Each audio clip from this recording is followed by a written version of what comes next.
The stranger in the mirror. John Harper lived a quiet, predictable life as a small-town librarian. At 32, he found comfort in his routines, the smell of books, the silence of his apartment, and the ordinary rhythm of his days. But his world shifted one morning when he noticed something strange about his reflection. At first, it was subtle, a blink that didn't match his own or a faint smirk that didn't belong to him. He blamed it on stress.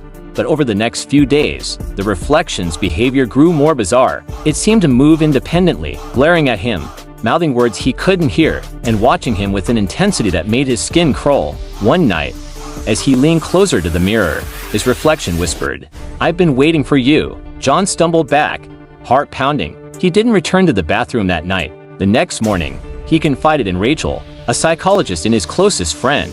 She reassured him, "You're under a lot of stress," she said.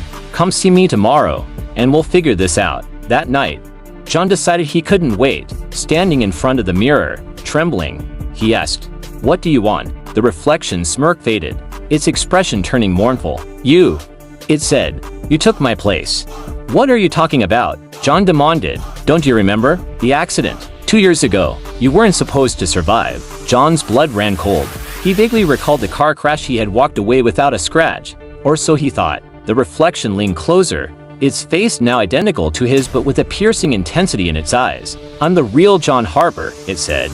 "You're the one who doesn't belong." Before John could respond, the reflection reached out from the glass. An invisible force yanked him forward, pulling him into the mirror. He screamed and fought, but it was useless. In a flash, everything went silent. When John opened his eyes, he was trapped in the cold glass of the mirror, staring out into his bathroom. On the other side, his reflection, no, the real John, smirked, adjusted his shirt, and walked away. Days turned into weeks. John watched helplessly as the imposter lived his life. Friends praised John for his newfound confidence, completely unaware of the truth. From behind the glass, John screamed and pounded, but no one could hear him. As the stranger thrived, John waited, desperate for someone to notice the cracks in the perfect imitation. But deep down, he feared that no one ever would.